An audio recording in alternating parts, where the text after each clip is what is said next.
Wala akong pamaminyo. Ito mga 1 kilo na lang, no? Ito, isang sakong bigas. Para may pangulam siya, bigyan na rin natin ng 1,000. Salamat, Kuya Ren. TV.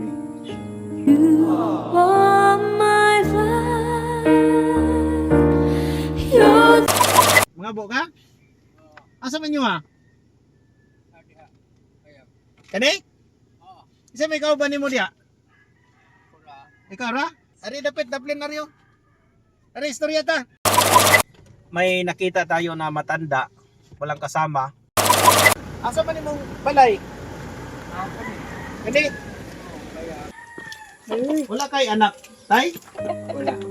Wala akong pamaminyo. Wala ka maminyo. Oo. Ako may nag-servisyo sa akong inahan. Ikaw nagserbisyo sa imong inahan. Oo. So ikaw ro sa dire. Ang akong mga igsoon, nga minyo, upat mami. Isa ko yung magpuyo dito. Ang kwarto nimo. Oo. Ako mo'y maghigda dito. Isa ngalan nimo. Hilario, Hilario Nakinis. Pila edad nimo? 76. Si Tatay Hilario Nakinis, mga ka-idol, dito siya nakatira sa Tagubig. Siya lang mag-isa. Ito yung bahay niya. At saka wala siyang asawa, wala ding anak, no? Eh ngayon, nasa lubong namin dahil gusto niya magigib ng tubig. Ito, magigib siya ng tubig. Tapos wala kang gripo dito. Layo, tapos malayo. Dire, wala kang gripo. Wala. So kailangan mo pa magigib doon ng tubig. Kung saan may pangita nimo, dire. Wala. Kanina. Nagbaol. Mayroon siyang tinanim na kamuting kahoy. Nakay bugas. Gamay. Kanaan ka taga-anti kag bugas. O sa kasako, blessing gyud sa Ginoo ha.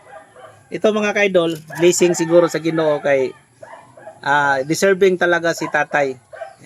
Nagdasal ako kanina kung sino yung matutulungan natin. Ngayon, nakita naman si Tatay, 76 years old po. Mayroon daw siyang bigas. Saan yung bigas mo? Tingnan natin. Ito yung bigas niya mga ka-idol, oh. Ito. Ayan. Ayan. Kunti na lang, oh. Wala kay sudan. Palit ko isda. Ito mga ka-idol, si Tatay Hilario Nakinis, 76 years old. Tulungan natin. Bigyan na rin natin ng isang sakong bigas kasi yung bigas niya is kunti na lang, oh. Tapos wala siyang kasama, walang anak at walang asawa. Tay, pabuta mi diri ha. Kaya magkuha mig bugas ha. Okay ra ka, balik ra mi dayon ha. Sige, sige.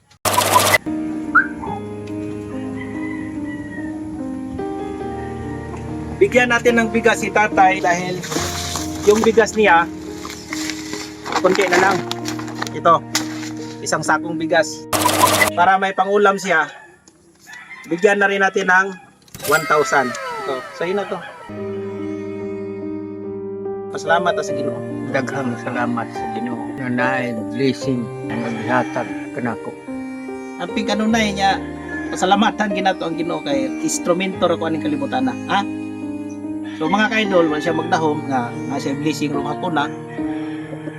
Pasalamat po ta sa Ginoo kay siyempre nakatabang ta. Salamat, Kuya Ren. You are